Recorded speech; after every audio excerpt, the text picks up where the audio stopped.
الحمد لله نحمده ونستعينه ونستغفره ونؤمن به ونتوكل عليه ونعوذ بالله من شرور أنفسنا ومن سيئات أعمالنا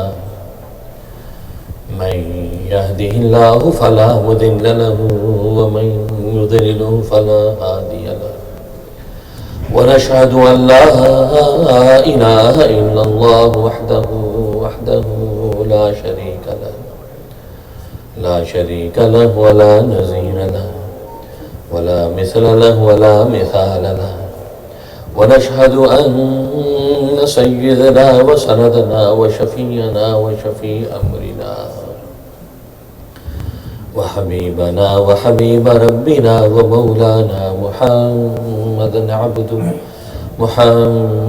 عبده ورسوله أرسله الله إلى كافة للناس بشيرا ونذيرا وداعيا إلى الله بإذنه وسراجا منيرا أما بعد فأعوذ بالله من الشيطان الرجيم بسم الله الرحمن الرحيم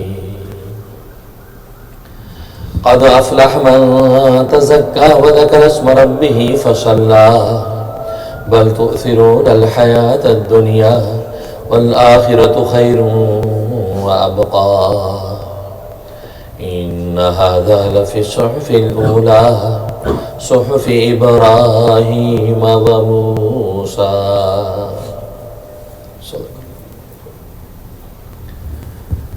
بزرگان محترم، برادران عزیز اور میری اسلامی بہنیں، اللہ تبارک و تعالیٰ نے نعمت اور مصیبت کے اعتبار سے تین عالم پیدا کیے ہیں. تین کے بعد کوئی چوتھا عالم نہیں ہے. ہاں، الگ نوعیت کے اعتبار سے تو بے شمار عالم ہیں. چنانچہ ابو ہریرہ رضی اللہ تعالیٰ عنہ کی روایت ہے کہ 36,000 عالم ہیں، اور ابو سعید خدری رضی اللہ تعالیٰ عنہ کی روایت ہے کہ 84,000 عالم ہیں. لیکن یہ سب مختلف نوعیتوں کے اعتبار سے ہیں، لیکن نعمت اور مصیبت کے اعتبار سے اللہ تبارک و تعالیٰ نے تین عالم پیدا کیے ہیں.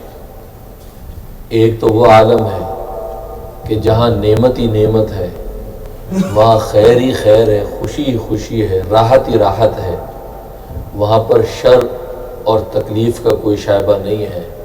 اس عالم کو عالم جنت کہتے ہیں. اور دوسرا وہ عالم ہے کہ جہاں تکلیف ہی تکلیف ہے، مصیبت ہی مصیبت ہے، وہاں شر ہی شر ہے، خیر کا کوئی شائبہ نہیں ہے.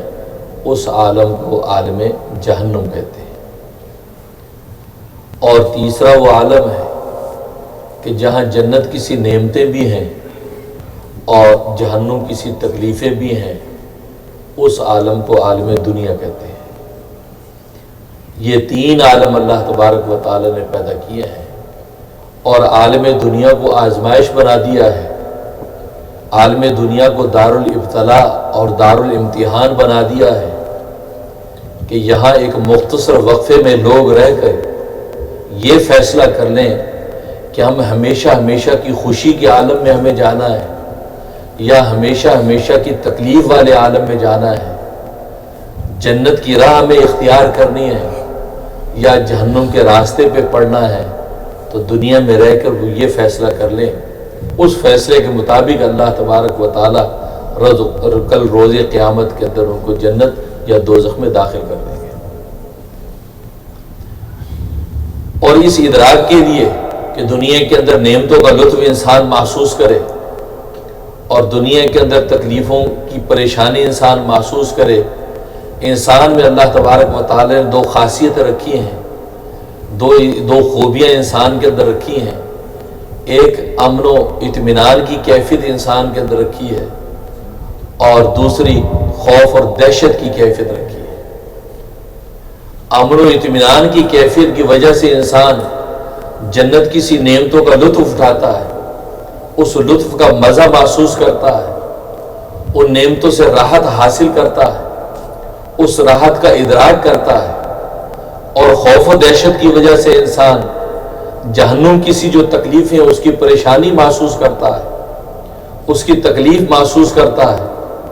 اس لیے کہ اگر یہ کیفیت اللہ تبارک و تعالیٰ نے انسانوں میں نہ رکھی ہوتی تو نعمت ہوتی لیکن انسان نعمت کا لطف محسوس نہ کر پاتا، تکلیف ہوتی لیکن انسان تکلیف کا جی کی پریشانی اور اذیت محسوس نہ کر پاتا۔ یہ ایسی ہو جاتا کہ جیسے انسان کا بدن سن ہو جائے، انسان کے دانت سن ہو جائیں، دانتوں میں کوئی ٹیکا لگا دیا سن کرنے کا علاج کے لیے۔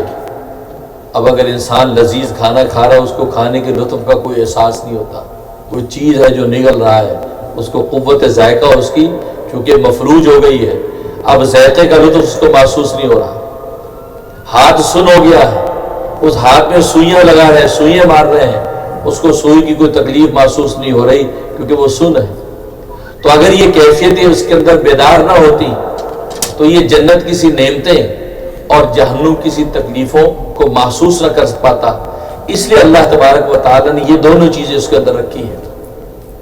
اور پھر انسان کے شب و روز کے اعمال کہ انسان کہیں چلتا ہے، کہیں پھرتا ہے، کہیں لیٹتا ہے، کہیں سوتا ہے، کہیں کھاتا ہے، کہیں پیتا ہے، یہ انسان کے افعال حسیہ ہیں، شب و روز کے افعال ہیں، اور دوسرے افعال شریعہ ہیں کہ بحیثیت عبادت کے یہ انسان کرتا ہے، نماز پڑھتا ہے، روزہ رکھتا ہے، زکوٰۃ دیتا ہے، حج کرتا ہے، یہ اعمال شریعہ ہیں کہ جس کو بحیثیت عبادت کے کرتا ہے۔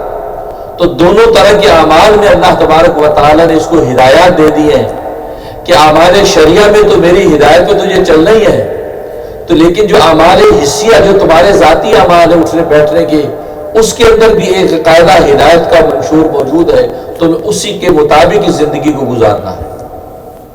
تمہیں چلنا ہے تو اس کے مطابق چلنا ہے، تمہیں بولنا ہے تو اس کے مطابق بولنا ہے، تمہیں آنکھ کی پتلی ہلانی ہے تو اس کے مطابق ہلانی ہے، اگر تمہیں ہاتھ سے چھونا ہے تو اس کے مطابق چھونا ہے، اگر تمہیں سونا ہے تو اس کے مطابق سونا ہے۔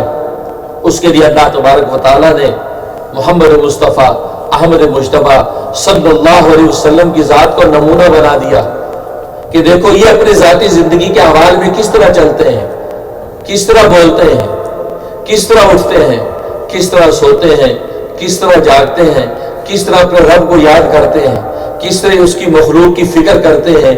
تمہیں اسی پیٹرن کے مطابق زندگی گزارنی ہے۔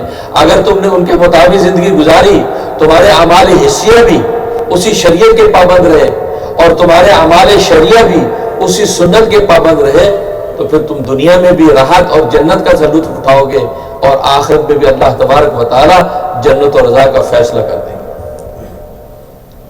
لیکن اگر دنیا کے اندر تم نے منمانی زندگی گزاری، تم اپنے ذاتی اعمال میں یہ سوچا میرا ذاتی معاملہ ہے، زبان میری ذاتی ملکیت ہے، میں جو چاہے بولوں، آنکھ میری ذاتی ملکیت ہے، میں جس کو چاہے دیکھوں، کان میرے ہیں، میں جو چاہے سنوں، ہاتھ میرا ہے، میں جہاں چاہے بڑھاؤں، قدم میرے ہیں، میں جہاں چاہے اٹھاؤں۔ نہیں، اگر یہ سوچے گا تو اس کا مطلب ہے کہ یہ اس ٹرائل میں، اس دار ابتلا اور دار امتحان میں ناکام ہو جائے گا۔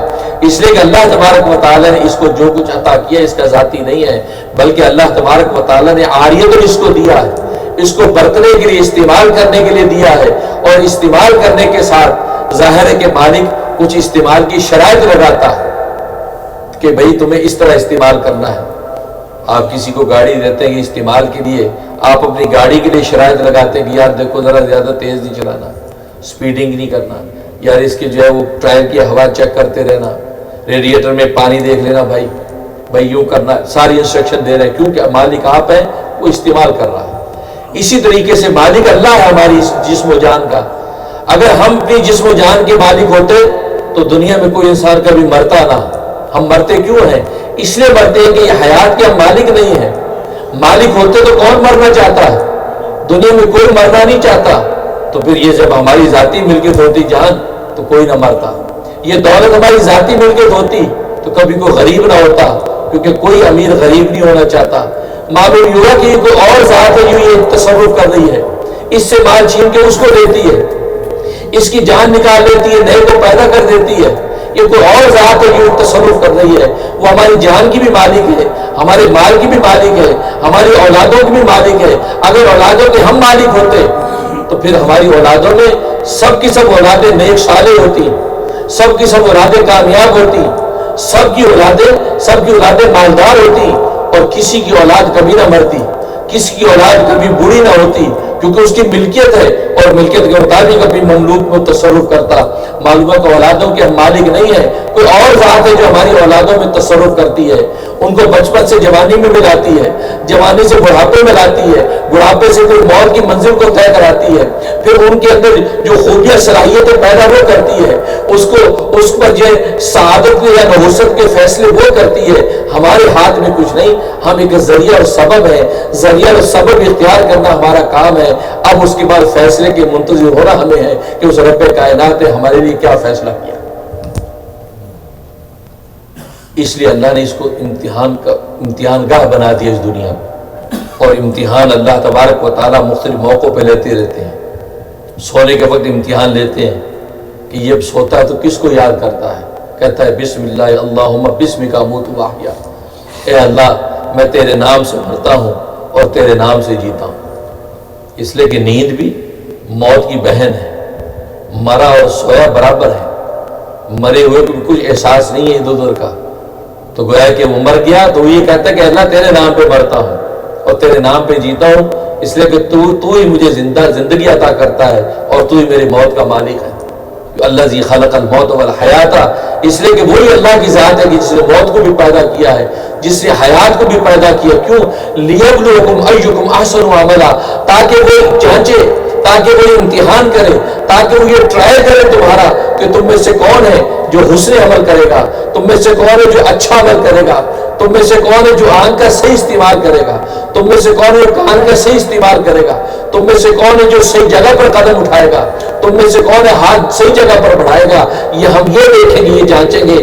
جائے کہ جس نے ہمارے حسنہ کر دیے تو دنیا کے اندر بھی ربنا آتنا فی الدنیا حسنہ کا مصداق ہوگا, وفی الآخرۃ حسنہ, اور آخرت میں بھی حسنہ کا مصداق ہوگا, وقنا عذاب النار, اور پھر اس کو جہنم کی عذاب سے بچا دیں گے, اس کو ڈائریکٹ جنت میں داخل کریں گے. اس لیے کہ جنت میں داخل ہونے والے دو راستے ہیں, ایک ڈائریکٹ ہے, ایک انڈائریکٹ ہے. انڈائریکٹ یہ کہ جہنم میں سزا بھگتنے کے بعد اب جنت میں داخل ہوگا, لیکن یہ شخص, اس کو ہم یہ نعمت ادا کر دیں گے کہ یہ ڈائریکٹ جنت میں داخل ہوگا, یہ انڈائریکٹ جنت میں داخل نہیں ہوگا. آخرت کا حسنہ ملنے کے ساتھ ساتھ اس کو ہم ڈائریکٹ جنت میں داخل کریں گے, اس کو جہنم کی تیز ہوا کبھی لگے گی بھی نہیں. اس لیے تو وقنا عذاب النار کا اضافہ کرتے ہیں, ورنہ جب آخرت کا حسنہ ہمیں مل گیا, دنیا کا حسنہ مل گیا, تو پھر وقنا عذاب النار کی قید کیوں لگائی؟ اس لیے لگائی ہے کہ آخرت کے حسنہ تک پہنچنے کے دو راستے ہیں, ایک ڈائریکٹ ایک انڈائریکٹ. تو یہاں پر نبی نے وقنا عذاب النار اور قرآن کریم نے وقنا عذاب النار کی قید اسے لگائی کہ یہ وہ ایمان والے ہیں کہ جن کو اللہ تبارک و تعالیٰ بغیر جہنم کے اندر ڈالے ہوئے سیدھا جنت میں داخل کرتے ہیں. اور یہ بہت بڑی سعادت, یہ بہت بڑی سعادت. تو خیر, ہر ایک امتحان پر گفتگو کرنا تو گھنٹوں لگ جائیں, لیکن اب ان دنوں میں ایک امتحان آیا ہوا ہے, وہ حج کا امتحان. میں نے جیسے بتایا کہ عبادتیں بھی امتحان ہیں, نماز خود ایک امتحان, ایک ٹیسٹ ہے. نماز پڑھنے میں پابند کر دیا تاکہ دیکھیں کہ یہ طبیعت کا بندہ ہے, یہ شریعت کا بندہ ہے. اللہ اکبر کر کے قیام میں کھڑا ہوتا, قیام میں اس کو مزہ آ رہا ہے, کہا کہ نہیں چلو اللہ اکبر کر کے رکوع میں چلو, رکوع میں اس کو لطف آ رہا ہے, رکوع سے ہٹنا نہیں چاہتا, کہا کہ نہیں سمع اللہ لمن حمدہ کرو, کھڑے ہو جاؤ. اب کھڑے ہو گئے, کھڑا اچھا استراحت محسوس ہو رہی, کہا کہ نہیں چلو سجدے میں. کیونکہ نماز کے اندر کسی ایک رکن میں ٹھہرنے نہیں دیا. یہی تو امتحان ہے کہ یہ طبیعت کا بندہ ہے, یہ شریعت کا بندہ ہے. سجدے میں گر کے اس کو بہت سکون ملا, بڑا آرام ملا, دل کرتا کہ آدھا گھنٹہ سجدے میں پڑا رہوں, لیکن اللہ اکبر امام نے کیا, یہ بھی کھڑا ہو گیا. اب اگر سجدے میں پڑا رہا تو یہ طبیعت کا بندہ ہے, یہ طبیعت کی راحت چاہتا ہے, یہ لطف کو چاہتا ہے, یہ لطف کا بندہ, یہ لطیف کا بندہ نہیں ہے. نام اس کا بھلے عبد اللطیف ہے, لیکن بن گیا یہ عبد اللطف ہے. سجدے میں لطف آ رہا, سجدے تو اٹھ ہی نہیں رہا. امام جب کہ قیام میں پہنچ گا, یہ سجدے میں پڑا, جی بڑا سکون ملتا, اس کا مطلب ہے کہ یہ لطف کا بندہ ہے, یہ ہماری رشتے سے نکال دو. نہ بنتا تھا یہ عبد اللطیف, لیکن پتہ چلا کہ عملی طور پر یہ عبد اللطف ہے. زکوٰۃ ہے، روزہ ہے، ایک ایک چیز، اور یہاں تک پھر حج، اور حج کی عبادت آپ دیکھتے ہیں، یہ تو ایک عالمگیر امتحان، اور یہ ایسا ٹیسٹ ہے کہ روزے کے اندر تو یہ تھا کہ صبح سے شام تک آپ کھانے سے، پینے سے اور اپنی خواہشات سے رک گئے تھے، لیکن حج میں تو یہ کہہ دیا کھانے پینے میں بھی غور کر کے کھانا، اس لیے کہ کہیں کھانے میں خوشبو نہ ملی ہو، کھانے میں خوشبو ملی ہوئی اور خوشبودار کھانا کھا لیا تو بھی جنایت ہو گئی۔ رمضان میں تو کہہ دیا تھا کہ جب افطاری ہو تو جو چائے کھاؤ، تو پھر آپ کو پتہ ہے ہم پھر خوب جو چائے کھاتے ہیں، قورمے، بریانیاں، دہی بڑے اور چاٹیں، اور پھر شربت خوب دبا کے کھاتے ہیں۔ اور اب تو ہماری حالت یہ کہ اتنا کھاتے ہیں کہ ناک تک نال بھر جاتی ہے، اور سجدے میں جب جاتے ہیں، مغربی کی نماز کے سجدے میں جاتے ہیں، کہتے ہیں اللہ اکبر، اللہ بڑا ہے، تو اندر سے آواز آتی کہ دہی بڑا ہے، اتنے دہی بڑے کھائے، اتنے چھولے کھائے۔ نہیں بھائی، اعتدال بہت ضروری، امتحان اسی بات کا تو ہے، خیر یہ الگ موضوع ہے۔ تو رمضان میں تو یہ صورتحال تھی، پھر زکوٰۃ کے ذریعے سے مال نکلوا رہے ہیں۔ دیکھو تربیت ساری ہو رہی ہے حج کے لیے، نماز میں آپ کھڑے ہوتے ہیں، نماز کے اندر اللہ تبارک و تعالیٰ کے دیدار کا لطف آپ لے رہے ہیں اپنے دل کی آنکھ سے، سر کی آنکھ سے نہیں، دل کی آنکھ سے اپنے رب کو دیکھ رہے ہیں، سجدے میں گر رہے ہیں اور اس کی ایک طرف محسوس کر رہے ہیں۔ تو پھر حج میں وہ کہتا ہے کہ آ جاؤ، تم میرے گھر میں آ جاؤ، تم دل کی آنکھ سے مجھے دیکھو اور پھر سر کی آنکھ سے میری قدرت کے مشاہدے کرو، یہاں آ جاؤ۔ وہ بھی بلاتا ہے، جیسے نماز کے لیے ہم گھر کو 5 وقت میں چھوڑ کے آتے ہیں، یہ ریہرسل ہو رہی ہے حج کے لیے کہ 5 ٹائم میں گھر کو چھوڑنے کی تکلیف کیا ہوتی ہے، مسجد کے اندر اللہ کے گھر میں آنے کا لطف کیا ہوتا ہے، وہ کلفت کیا ہوتی ہے، بیوی بچوں کو چھوڑ کے نماز کے اندر کھڑے ہو گئے۔ تو 5 وقت پورے 11 مہینے 5 وقت یہ مشق کرائی جا رہی ہے کہ گھر کو چھوڑنے کی مشق، اس لیے کہ تمہیں ایک وقت آئے گا تم اس اپنے گھر کو چھوڑ کے کئی مہینے کے لیے، 40 دن کے لیے، 20 دن کے لیے تم میرے گھر کے اندر شفٹ ہو جاؤ گے۔ یہ تو گھر کیا، تو اپنے وطن کو، اپنے شہر و پورے کو چھوڑ کے میرے پاس آؤ گے۔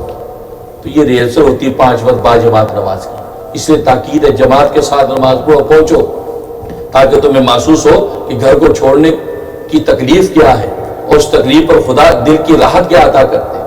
پھر رمضان آیا، رمضان میں کھانے پینے کے حوالے سے پابندیاں، کیونکہ حج میں پابندیاں لگنے والی ہیں۔ پھر زکوٰۃ پر تاکہ مال نکلے، کیونکہ حج وہ عبادت ہے کہ جو بدنی عبادت بھی ہے اور مالی عبادت بھی ہے، کیونکہ عبادتیں 2 طرح کی ہیں، ایک بدنی عبادتیں ہیں جس میں بدن کی قوت صرف ہوتی ہے، نماز بدنی عبادت ہے، روزہ بدنی عبادت ہے، انسان بدن کی قوت اس کے لیے صرف کرتا ہے۔ زکوٰۃ خالص مالی عبادت ہے، وہاں مال اللہ کے راستے میں دیتا ہے، غربا میں مال تقسیم کرتا ہے، اور حج کو اللہ نے بدنی اور مالی دونوں کا مجموعہ بنا دیا، کیونکہ یہ ریہرسل جب ہو گئی، اب حج کے اندر جب تم آؤ، چونکہ تم نے مال بھی خرچ کرنا ہے، وہاں تم نے اپنے جان کی قوت کو بھی خرچ کرنا ہے، تو زکوٰۃ کے ذریعے سے پہلے سے تربیت کر دی کہ مال جیب سے نکالنے کی انسان کو عادت ہو، تاکہ اللہ کے گھر میں جانے کے لیے دل کھول کے مال خرچ کرے، دل کھول کے مال خرچ کرے اور حج کے لیے پہنچے۔ خیر لوگ ڈھونڈتے ہیں کہ یار کچھ سستا سا حج ہو جائے، سستا سا حج ہو جائے، یار ایسے گروپ میں جائے یا سستا سا حج ہو۔ وہ سستے حج کے لیے چلے جاتے، پھر وہاں جب تکلیف ہوتی ہے کہتے یار پھر میں حج پہ کبھی نہیں آؤں گا دوبارہ۔ اگر اسی طرح کا سستا حج جیسے ڈھونڈتے ہو، شادی بیاہ بھی ایسی سستی ڈھونڈو، مال میں جا کے شاپنگ بھی ایسی سستی ڈھونڈو، اپنے بیوی بچوں پہ خرچ کرنا بھی ایسا سستا ڈھونڈو، تو پھر حج کے لیے بھی سستا ڈھونڈو تو اچھا لگتا ہے۔ لیکن شادی بیاہ کے وقت خزانے کے سارے منہ کھول دیتے ہیں، اکاؤنٹ سارے کھول دیتے ہیں، قرضے بھی لینے پڑے کرتے ہیں، خود دبا کے خرچ کرتے ہیں۔ اجی کوئی بات نہیں، شادی ہے، بیٹی کی پہلی دفعہ شادی ہے، بار بار شادی تو نہیں ہونی، بیٹے کی پہلی دفعہ شادی بار بار تو نہیں ہونی، پھر دبا کے خرچ کرتے ہیں۔ لیکن اللہ اپنے گھر میں جب بلاتا ہے تو 100 دفعہ سوچتے ہیں یار سستا سے پیکج ڈھونڈو، یار 7,000 تو بہت زیادہ ہے، یار 6,000 بہت زیادہ ہے، یار 2,500 3,000 کا کوئی مل جائے پیکج، یار بہت ڈھونڈو۔ پھر شہر کے بچے ایسے بھی ہیں، وہ کہتے ہیں ہاں جی 2,500 کا حج کرا دیں گے، آ جاؤ۔ پھر وہاں سے جب واپس آتے تو کہتا مفتی صاحب 15 دنوں میں تو انہوں نے کھانا ہی نہیں دیا، ہمیں عزیزیہ میں ڈال دیا، خبر ہی نہیں دی، خیمے نہیں تھے۔ پھر تکلیفیں بیان کرتے ہیں اور حج کے دوران گالیاں لگ دیتے ہیں۔ ایسے ایسے حالات ہیں کہ طواف کرتے ہوئے والے کو گالیاں دے رہے ہیں حج گروپ والوں کو کہ یار دیکھو انہیں مروا دیا. میرے دوستوں بزرگوں، اللہ کے لیے خرچ، اور اللہ کے گھر میں جانے کے لیے آپ خرچ کریں تو اللہ میں تمہیں اس کا بدلہ ہی نہیں دے گا. کیسے ہو سکتا ہے؟ اللہ کہیں گے یہ میرے لیے خرچ کرنے کے لیے. اور یہ کتنی اچھی بات ایک شخص نے کہی کہ یار اگر 7,000 یا 7,500 میں تمہیں جنت اگر مل جاتی ہے تو یہ سستا سودا ہے. 8,000 میں اگر جنت تمہیں مل جاتی ہے تو سستا سودا ہے. اور یاد رکھو حج کرنے کے بعد اللہ تمہیں جنت دیتے ہیں، کیونکہ حدیث میں وعدہ کر دیا ہے لیس لہ جزاء الا الجنہ. حج مبرور آئے تو تم نے کر لیا ہے، اس کی جزا جنت کے علاوہ کچھ بھی نہیں ہے. اللہ تمہیں جنت لکھ دیں گے. اور جنت کے حصول کے لیے اللہ نے کہا زندگی میں ایک دفعہ سفر کرو، ایک دفعہ. لہذا حج ہر مہینے نہیں ہے، تم پر ہر سال فرض نہیں ہے، زندگی میں ایک دفعہ. کہ زندگی میں ایک دفعہ تمہیں چانس دے رہے ہیں، یہ چانس تم اویل کر لو تو جنت تمہیں مل جائے گی. دنیا کا لطف تو تمہیں دیا ہی دیا ہے، جنت بھی تمہیں مل جائے. اب اگر اس کو 8,000 خرچ کرنا پڑے، 7,000 خرچ کرنا پڑے، خرچ کرو. اس سے کہ لائف میں ایک ہی دفعہ حج کرنا ہے، لیکن ایسی راحت کے ساتھ کرو کہ وہاں عبادت میں خلل نہ ہے. کیونکہ دیکھا یہی ہے کہ وہاں جب کھانا نہیں ملتا وقت پہ تو آدمی طواف بھول جاتا ہے، وہاں پہ صفا مروہ کی صحیح بھول جاتا ہے. اور بہت سے معلم لوگ کہتے ہیں یار آپ حج کرنے آئے یا کھانا کھانے آئے، یا آپ حج کرنے آئے یا سونے آئے. یہ ان کا اعتراض غلط ہے.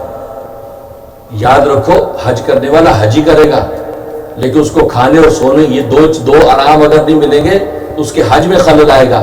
اور شریعت نے اس کا لحاظ رکھا ہے کہ اگر نماز جماعت کھڑی بھی ہو گئی ہو اور آپ کو بھوک لگی ہوئی ہے، آپ جماعت کو چھوڑ دیں، آپ اپنا کھانا کھائیں، پہلے کھانا کھائیں. عبداللہ بن عمر رضی اللہ تعالیٰ صحابی، اقامت ہو جاتی تھی نماز کے لیے اور وہ کھانا ان کے سامنے آ گیا، آپ پہلے کھانا کھاتے تھے. فرمایا کہ میں اس بات کو پسند کرتا ہوں میں اپنے کھانے کو نماز بنا لوں، کہ کھانا کھاتے ہوں میرے سر پہ نماز سوار رہے. یہ مجھے زیادہ پسند ہے اس سے کہ میں نماز میں بھوکا کھڑے ہو کے اپنی نماز کو کھانا بنا لوں، میرا دماغ کھانے کی طرف لگا رہے. بہتر کہ کھا پی کے فارغ ہو جاؤں، اب میں نماز پڑھوں گا تو میرے گھر پہ نماز میں ہوگا.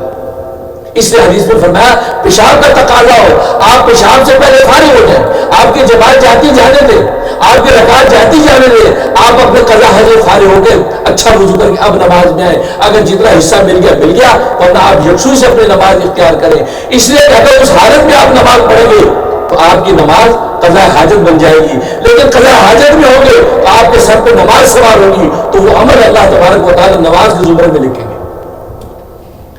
اللہ کے عجیب نظام ہے. اللہ کو پہچاننا آسان کام نہیں، اس میں تو عارفین پیدا ہوتے ہیں، میں اور تو نہیں پہچان سکتے. اللہ کی عجیب انداز ہے. تو حج کے موقع کے لیے دیکھو تیاری ہو رہی ہے. اور حج میں دونوں طرح کے حج کے اندر جو مالی اور انسان کی بدنی دونوں کے طرح کے تقاضے اس کو رکھ دیے. اب انسان خرچ کر کے پہنچتا ہے. اور یہ ایسا امتحان کہ کھانا کھاتے ہوئے احتیاط کرو خوشبو تو نہیں، لیمن سوڈا پیتے ہوئے خوشبو تو نہیں. اگر خوشبودار سوڈا پی لیا تو بھی آپ کو جنایت ہو گئی. اور پھر جو آدمی آج 5 آدمیوں کی محفل میں خوشبو لگائے بغیر آتا نہیں ہے، اپنی پوشاک سنوارے بغیر آتا نہیں ہے، اس کو کہہ دیا 50 لاکھ آدمیوں کے اندر تمہیں بغیر خوشبو لگا کے آنا ہے. عجیب پسینے کا تعفن، پسینے کی بدبو آتی رہے، پسینے کی بدبو آتی رہے.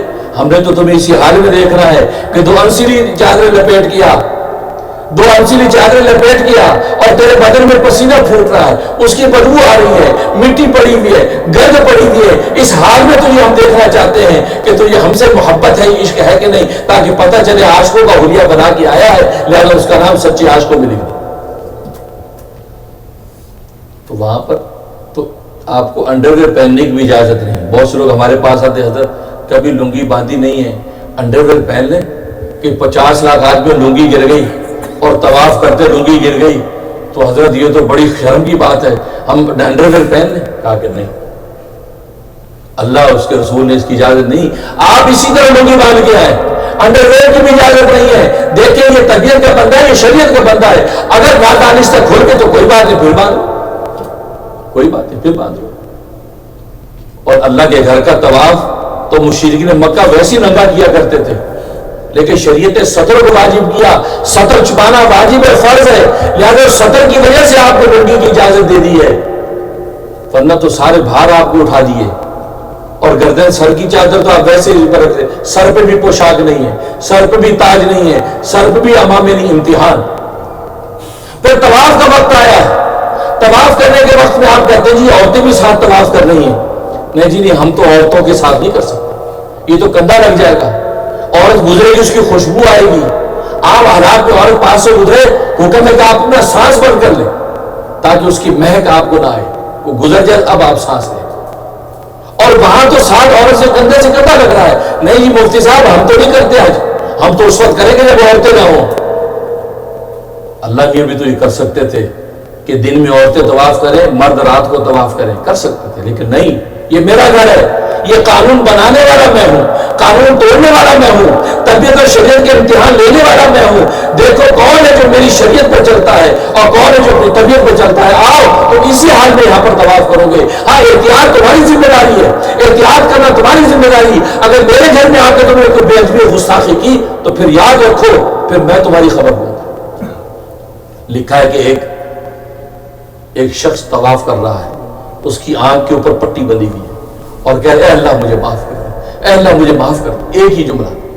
ایک بزرگ نے سنا کہ یار یہ ایک ہی دعا مانگ رہا پورے طواف، اس کے پاس گئے کہ یار یہ آپ کیا بات ہے، آپ یہ اتنے گڑ گڑا کے دعا کیوں کر رہے ہیں؟ کہا کہ یار بس اس بات کو چھوڑ، ہوا یہ کہ میں طواف کر رہا تھا، طواف کرتے کرتے ایک خوبصورت چہرے پہ نظر پڑ گئی، ایک نامحرم عورت کے چہرے پہ میری نظر پڑ گئی تو میں اسی چہرے کو دیکھنے لگ گیا، اس کے حسن کے اندر مناوک ہو گیا تو غیب سے ایک تھپڑ میرے منہ پہ لگا، ایسے زوردار تھپڑ لگا کہ میری آنکھ لٹک گئی، میری آنکھ باہر نکل گئی، اس لیے میں نے پٹی باندھی ہوئی ہے، بس وہ دن ہے آج کا دن ہے، بس ایک ہی دعا کرتے ہیں اللہ مجھے معاف کر دے۔ اور آواز غیب سے کیا آئی؟ ایک تھپڑ لگا اور کہا کہ بے ادب گستاخ، ہمارے گھر میں آ کر بے ادبی کرتے ہو، گستاخی کرتے ہو، شرم نہیں آتی؟ یہ آواز آئی اور آنکھ نکل گئی۔ یاد رکھو اللہ ایسا بھی کر سکتے ہیں، اس لیے کہ جو حسن تمہیں اس عورت کے چہرے میں نظر آتا ہے، اللہ اپنے گھر میں بلا کے تمہیں یہ تو بتاتے ہیں کہ جس ذات نے اس کو حسن دیا ہے اس کے اپنے ذات کے حسن کا کیا عالم ہوگا،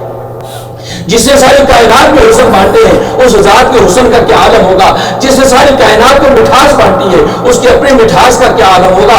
ادھر نگاہ رکھ، اس کو لبیک اللہم لبیک اللہم لبیک کے نعرے لگاتے ہوئے وہاں طواف کرتا رہے، چکر کاٹتا رہے، یہاں تک کہ آپ جانتے اس مسئلے کو آپ جانتے ہیں کہ طواف کرتے ہوئے الٹی طرف بیت اللہ کو الٹی طرف رکھنا، آپ نے جس طرف آپ کا دل ہے دل کی سائڈ پہ گویا کہ آپ اس دل میں بٹھا کے بیت اللہ کا طواف کر رہے ہیں، جو خدا دل میں بٹھایا ہے آپ طواف کر رہے ہیں، یہاں تک کہ آپ بیت اللہ کا سینہ نہیں کر سکتے، سینہ کرو گے اس کا مطلب ہے تم نے اپنی طبیعت پہ عمل کیا، شریعت پہ نہیں کیا۔ شریعت یہی ہے کہ تم اپنے الٹی طرف بیت اللہ کو طواف کرو۔ خیر ایک ایک چیز پہ کیا جائیں، تو خیر کہنے کا مقصد ہے، اور یہ داستان عشق پوری حج کی جو ہے کس کی داستان ہے؟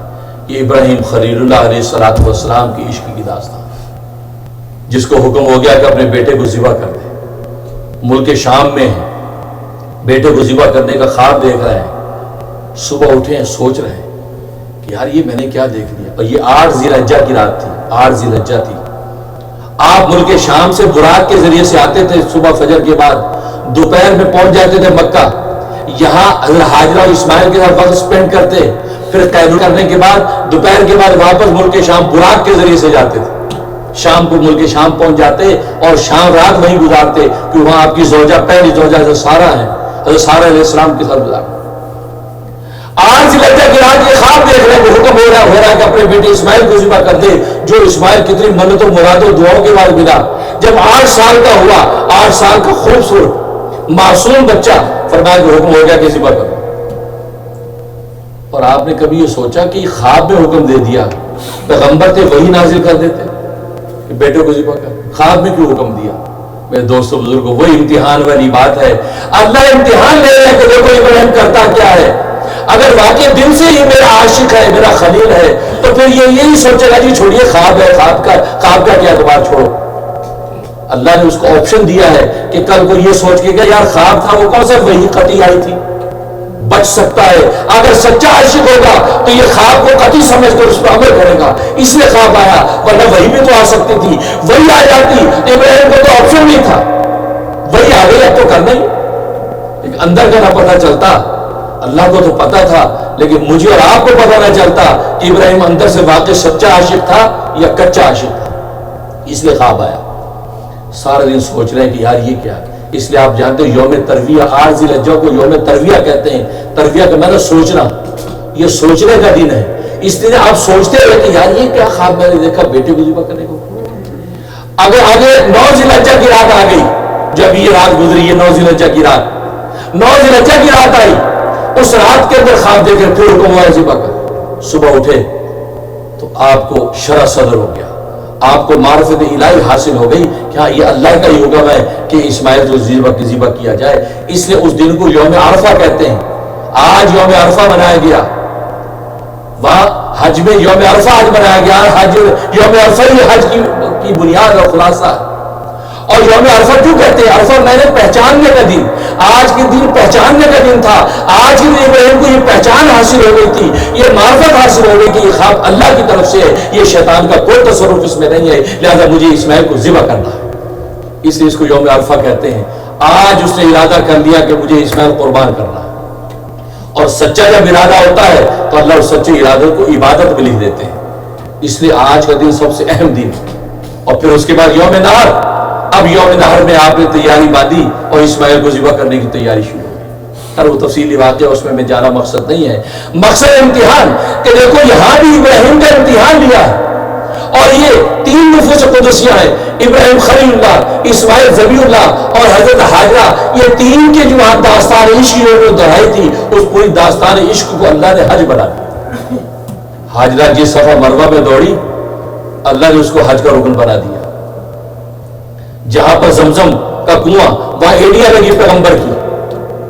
اس اسماعیل جو نبی ہونے والا ہے، جس میں نور محمدی ہے، اس کی ایڈیا لگی، وہاں سے اللہ نے چشمہ زمزم کا پھوٹا اور زمزم کے پانی پینے کو عبادت بنا دیا. اور پھر ابراہیم خلیل اللہ نے جہاں جہاں شیطان کو، پھر وہ واقعہ شیطان نے جو ورغلانے کی کوشش کی، پہلے ہاجرہ کے پاس آیا، پھر اسماعیل کے پاس آیا، پھر ابراہیم کے پاس آیا، ورغلانے کی کوشش کی. جب کوئی اس کے حد نہیں چڑھا اور ابراہیم نے ان کو کنکریاں ماری، جبل عقبہ میں کنکریاں ماری، صغرا میں، کبرا میں، اب اسی طریقے درمیانی شیطان میں کنکریاں مارتے ہیں، تو ان کنکریاں مارنے کو اللہ تبارک و تعالی عبادت بنا. دیکھو قدم قدم پہ امتحان. پھر وہاں عرفات پہ زور کی نماز کا وقت ہوا تو کہا کہ زور کی نماز کے وقت میں اس اثر پڑھ لو. امتحان آ گیا، جی ہم تو وقت سے پہلے کیسے پڑھ لیں؟ کہا کہ نہیں، یہ شریعت ہے، تمہاری یہ طبیعت نہیں، شریعت کے بندے بنو. پھر مغرب کا وقت آیا تو کہا کہ مغرب چھوڑ دو، مغرب مزدلفہ میں تم نے عشاء کے ساتھ پڑھنی ہے. اجی ہم تو مغرب چھوڑنے کے عادی نہیں ہیں، بڑا شارٹ وقت ہوتا ہے، دوڑ دوڑ کے مغرب پڑھتے ہیں. کہا کہ نہیں، یا امتحان ہے کہ تم ہمارے بندے ہو یا تم اپنی طبیعت کے بندے ہو. مغرب چھوڑ دو، مغرب کو حکم دینے والے ہم، روکنے والے ہم، یعنی تم ہمارے حکم پر اپنی جو خواہشات کو قربان کرو گے، ہم تمہارا نام آج کو بھی لکھیں. میرے دوستوں بزرگوں، یہ امتحان. اور جو غیر حاجی ہیں، جو ہم یہاں رہ گئے ہیں، ہمارے لیے امتحان یہ کہ قربانیاں کرو. انہوں نے قربانی تو دی، اپنے پوشاک کی قربانی دے دی، اپنے تن کے کپڑے اتار دیے، پاؤں کے جوتے اتار دیے، خوشبو نہیں لگائی، کنگھی نہیں کی. وہ یہ قربانی دے کے خدا کے گھر پہنچے ہیں اور اللہ نے اس کی قدر یہ کی اور فرما دیا کہ رجا کے یوم ولدت امہ. اب یہ حاجی اس حال میں واپس لوٹے گا کہ آج اس کی ماں نے جنا ہے. اور جو غیر حاجی ہے، تم جانوروں کی قربانیاں کرو اور زبان حال سے اللہ سے اقرار کرو، اے اللہ ہمارے اندر جو جانور ہے، ہمارے اندر کا جو حیوان ہے، جس کی وجہ سے ہم آنکھ کا گناہ کرتے ہیں، کان کا گناہ کرتے ہیں، زبان کا گناہ کرتے ہیں، ہاتھ پیر کا گناہ کرتے ہیں، اللہ آج تیرے نام پہ ہم نے جانوروں کو ذبح کر دیا. اب آنکھ تو ہوگی لیکن دیکھے گی نہیں، گناہ دیکھے گی نہیں، کان تو ہوں گے لیکن گناہ سنے گی نہیں، زبان تو ہوگی لیکن گناہ بولے گی نہیں، ناک تو ہوگا لیکن اب گناہ سنگے گی نہیں، ہاتھ پیر تو ہوں گے لیکن گناہ کی طرف بڑھے گی نہیں. اب یہ زبان ہاتھ سے اقرار کر کے جانوروں کو ذبح کرتا ہے. اللہ اس کی قربانی کا اتنی قدر کرتے ہیں کہ حدیث میں فرمایا کہ اس کے جانور کے خون کا قطرہ زمین پہ گرنے سے پہلے اللہ اس قربانی کرنے والے کی بخشش کر دے. میرے دوستوں بزرگوں، اللہ بڑا قدردان ہے. اسی اللہ کا نام ہے شکور. شکور کا معنی قدردان. تمہاری چھوٹی سی چھوٹی نیکی کا بھی وہ قدردان ہے. اسی میں دوستوں بزرگوں، قربانیاں دل کھول کے کرو، اچھے سے اعلیٰ جانور پیش کرو. لوگ پوچھتے رہتے جی حضرت وہ قرضہ بہت ہے، کیا کرے قربانی کے بارے میں؟ مجھ پر فرض ہے، بیوی پہ فرض ہے، بس 2 کر دے، زیادہ نہیں ہو سکتا. میرے دوست بزرگوں، یہ تو وہ موقع ہے، اور حدیث میں آتا ہے کہ اس موقع پہ ان 3 دنوں میں قربانی یعنی خون بہانا جانور کا، اس سے زیادہ بڑا محبوب عمل اللہ کے نزدیک کوئی نہیں۔ ایون آپ کو قرضہ بھی لے کر قربانی کرنی پڑے کرو، اس لیے کہ اگر اللہ کے نام پہ جانور تم قربانی کرو گے، قرض لے کر کر دو گے، اللہ تبارک و تعالی کیسے تمہارے قرض اتارتے ہیں اور کیسے تمہیں مالی خوشحالی عطا کرتے ہیں۔ اور آج ہم یہ سوچتے رہتے ہیں اجی مجھ پہ ایک حصہ واجب ہے، 2 حصے واجب ہے، جبکہ آپ لوگ تو بڑے مالدار لوگ ہیں، صبح شام پیسے کما رہے ہیں۔ آپ نبی کے لیے بھی حصہ کرو، نبی کے ازواج کے لیے کرو، حسن حسین کے لیے کرو، فاطمہ الزہرا کے لیے کرو، خلفاء راشدین کے لیے کرو، اولیاء کاملین کے لیے کرو، جن کی قربانی سے ایمان آج ہم تک پہنچا ہے، ان کے ناموں پہ کرو۔ اور نبی ترمذی کی حدیث ہے، اس امت کے لیے کر کے گئے، 2 دمبے ذبح کیے، ایک دمبا اپنی طرف سے کیا اور ایک دمبا فرمایا کہ میری پوری امت کی طرف سے۔ نبی ہمیں بھولے نہیں ہیں، آنے والی امت، پہلی امت سب کی طرف سے۔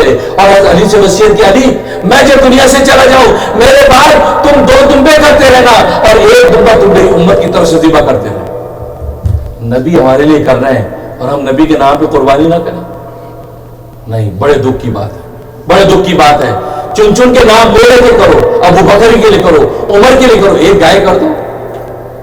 میں مولوی آدمی ہوں، تم لوگ تو صبح شام ماشاءاللہ مالدار لوگ، میں مولوی آدمی ہر سال 3 گائے کرتا ہوں، اس میں نبی کا حصہ، حسن حسین کا حصہ، فاطمہ الزہرا کا حصہ، اپنے حصے اور اپنے سارے بچوں کا حصہ، میرے بچے جو نابالغ ہیں ان کا بھی کرتا ہوں، کیونکہ آج میں سوچتا ہوں ان معصوم بچوں کے لیے کروں گا، کل فیوچر کے اندر اللہ تبارک و تعالی ان کی زندگیوں کو کیسے قربانی کے برکت سے سنبھالیں گے، اس کی کیسی برکت یہ بچے پائیں گے۔ سوچ کے اپنے استادوں کے لیے اور صحابہ کے لیے چن چن کے نام لکھ کے کرتا ہوں، اور اس کی برکتیں میں دیکھتا ہوں۔ اللہ میاں بڑا قدردان ہے، غیرت والا، سب واپس لوٹاتا، آنا سے آنا کر کے دیتا ہے۔ اس میں میرے دوستوں بزرگوں، اس میں بخل نہ کرو، یہ نہ سوچو۔ اور یہ 3 دن اور آپ کے لیے تو بڑا اچھا موقع ہے۔ زیادہ عام طور پہ پاکستان، انڈیا، بنگلہ دیش، ان جگہوں پہ ہم لوگ کرتے ہیں، حصے اپنے بھیجتے ہیں، تو وہاں تو ویسے منڈے کو عید ہو رہی ہے، منڈے، ٹیوزڈے، وینسڈے، یہ اس وقت وینسڈے تک آپ کا حصہ وہاں قربان ہو سکتا ہے، اتنا بڑا آپ کو ٹائم مل گیا۔ یہاں کرنا ہے تو یہاں اپنے حساب سے آپ کریں، لیکن میرے دوستوں بزرگوں دل کھول کے قربانیاں کرو۔ اللہ سے دعا ہے کہ اللہ تبارک و تعالیٰ عمل کرنے کی توفیق عطا فرمائے، اور حقیقت یہ امتحان ہے، اس امتحان میں اللہ تبارک و تعالیٰ سب کو کامیاب فرمائے۔ وآخر دعوانا الحمدللہ رب العالمین۔ باقی ایک مسئلہ سن لو کہ یوم عرفہ کا روزہ، آج یوم عرفہ ہے، یوم عرفہ کا روزہ آج ہی رکھا جائے گا، کل ٹمارو کو یوم عرفہ کا روزہ نہ رکھیں، کیونکہ ٹمارو کو عید ہو رہی ہے، اور عید کے اندر روزہ رکھنا یہ انتہائی خطرناک ہے۔ سرکار دو عالم صلی اللہ علیہ وسلم منع فرمایا ہے، اور وہ ابلیس کا روزہ ہوتا ہے، کیونکہ بعض لوگ جو وہ کل کے روزے کا ارادہ کر رہے ہیں، یاد رکھو کل روزہ رکھنا حرام ہے، کیونکہ آج یوم عرفہ ہے، اور یوم عرفہ کے روزے کا مطلب یہ ہے کہ جب جس دن حاجی میدان عرفات میں ٹھہرتے ہیں اسی دن آپ اپنے مقام پر اس دن آپ روزہ رکھیں گے، وہ یوم عرفہ کا روزہ ہے۔ یہاں تک کہ یہ مسئلہ پاکستان والوں کے لیے بھی ہے، ان کو بھی یوم عرفہ کا روزہ آج جمعے کے دن رکھنا چاہیے، اب وہ باقی اگلے دنوں میں وہ سنڈے کو یوم عرفہ کا روزہ نہ رکھیں۔ یہ نقطہ، یہ علم عظیم اللہ نے مجھے عطا فرمایا اور میں نے اس کو عام کیا ہے، کیونکہ نبی پاک صلی اللہ علیہ وسلم نے 9 ذی الحجہ کا ذکر نہیں کیا، یوم عرفہ کا فرمایا صوم یوم العرفہ، یوم عرفہ کا روزہ رکھو، اور یوم عرفہ کا روزہ ہوتا ہے کہ جس دن حاجی عرفات کے اندر موجود ہیں، لہٰذا وہی روزہ یوم عرفہ کا ہے۔ اس کے علاوہ اگر آپ اپنے علاقے کی 9 ذی الحجہ سوچیں گے تو یاد رکھو اس دن تو عید کا دن ہے، تو عید کا دن روزہ رکھنا شیطان کا بھائی بن جاتا ہے، لہذا وہ روزہ نہیں۔ اور جہاں تاریخوں کے اندر اہمیت تھی، نبی پاک نے تاریخیں ذکر کی ہیں کہ 13، 14، 15 کا ذکر کیا، جہاں 15 شعبان کی تاریخ کا ذکر تھا وہاں 15 شعبان کا ذکر کیا، لیکن 9 ذی الحجہ کے وقت 9 ذی الحجہ نہیں کہا، بلکہ کہا یوم عرفہ کا روزہ رکھو، اور یوم عرفہ کا روزہ وہی کہ جب حاجی میدان عرفات میں ہیں۔ اور ایک اور نقطہ یاد رکھو کہ نبی کریم صلی اللہ علیہ وسلم جب مدینہ تشریف لے گئے تو وہاں 10 سال تک آپ رہے مدینہ میں، مدینہ میں 10 سال تک رہے، لیکن آپ نے کبھی بھی 9 ذی الحجہ کا روزہ نہیں رکھا، نہ اس کی فضیلت بیان کی۔ 8 سال تک تقریباً آپ عید الاضحیٰ پڑھتے رہے، لیکن 9 ذی الحجہ کے روزے کی فضیلت بیان نہیں کی۔ جب حج فرض ہوا، 9 ہجری میں جب حج فرض ہوا، اب حج کے وقت آپ نے فرمایا کہ اس وقت آپ نے یوم عرفہ کے روزے کی فضیلت بیان کی، تو معلوم ہوا کہ یوم عرفہ کے روزے کا تعلق حج کے ساتھ ہے، اور حج میں جب حج عرفات میں ہوگا اس وقت روزہ رکھنا یہ فضیلت کا باعث ہوگا.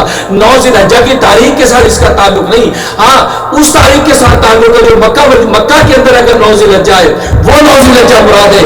آپ کے اپنے علاقے کی 9 ذی الحجہ مراد نہیں ہے. اس مسئلے کو سمجھ لو. الحمدللہ اس مسئلے کی علماء نے تائید کی ہے اور یہی کہتے ہیں کہ جب عرفات میں حج ہو اسی وقت آپ کو عرفے کی روزہ رکھنا پڑے گا. MashaAllah, Jazakallah khair for this explanation. A few announcements. Well, the most important one he already did. The Yawm Arafah is today. Today is the Hajj that is going on. So today you get the fadilat that Rasulullah sallallahu alaihi wasallam said that your future 1 year sins and the previous 1 year sins would be forgiven. So that's today. That's not tomorrow. And this is also made very clear for his fatwa that he gave like 3-4 years ago, that we do global moon sighting and the Makkah is the markaz for our moon sighting. Whenever there is a moon sighted in Makkah, we follow that. And this approves his fatwa as well, that can also only be done when you follow the moon sighting in Makkah, that same day would become your Yawm al-Arafah, that same day would become your 9 Zil Hajjah, and when your dates coincide with the Hajj. Because if you think the other way around, if you think that Saudi Arabia does the moon sighting correctly, what is it going to imply? It's going to imply that the Hajj is not correct. Millions of people are doing Hajj over there, and by you saying their dates are not correct, and most of the ulama have pointed out this question, including our Shaykh, that if those dates by Saudi Arabia are not correct, then of course they are not correct for themselves, and then in that case their Hajj is not correct. And when you say that their Hajj is not correct, you're really implying that millions of people that are over there doing the Hajj, that's not correct. How is it possible that Allah subhanahu wa ta'ala has made an obligation upon you to do Hajj, and He's not giving you ways to do the right Hajj? He's not giving you ways to do Hajj properly. And to do Hajj properly, it's really important that the dates of Saudi Arabia are preserved, and that's why Allah subhanahu wa ta'ala makes sure that the government over there does the moon sighting correctly. So if the dates of Saudi are not correct, then the Hajj is not correct. That's what you're implying. So those ulama would be giving the fatwa the Hajj did not happen. So this has to be very clear in our minds, that the Hajj is done correctly. If those dates are correct, it's correct for us. And we do the same Yawm al-Arafah according to that, and the Eid comes right after the Yawm al-Arafah. And also, these are the Ayyam Tashriq up to the 13th. So you have to do the Takbirat Tashriq. That started today. From Fajr Salah, after every Salah you have to say the Takbirat Tashriq after every first Salah. And also, and then it's really funny to know that one of the people, they came to me and they said, they asked the ulama who do not approve Saudi moon sighting, when they were asked, should we fast tomorrow or should we fast today? Even they said, do not fast at all. Because if they say fast today, it would go against them. And they said do not fast on Saturday because it's not fard. Why would you want to fast? But see, there's a big virtue that Rasulullah sallallahu alaihi wasallam said, going forward, 1 year going forward, and one previous year's sins are going to be forgiven. And like Shaykh already said, that you have a chance to do Qurbani, and if you have already made arrangements, you can do more, because it's only going to bring barakah. And there is an institution in Pakistan that takes care of these Qurbanis and gives food to the needy ones in Waziristan area, in jails, and in the flood affected areas. So they make arrangements so that your Qurbanis goes over there to the right people. Here we alhamdulillah have Allah subhanahu wa ta'ala has given us much. We are blessed, but over there those people need your help. So when you do Qurbani over there, that institute takes care of, make sure that your Qurbani goes to the right people, to the flood affected people, Waziristan area, and all the needy people. And also tomorrow Eid Salah would be here, only one Salah. Since it's the weekend, it's going to be at 9 o'clock. I have put in the notes in different places, you can see that. And there's only going to be one Jamaat, so please be on time.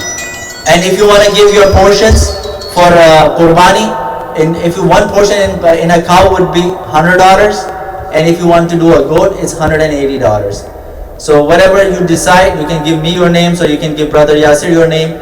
So you know us, you can give after the Salah, you can give our name, give your names to us.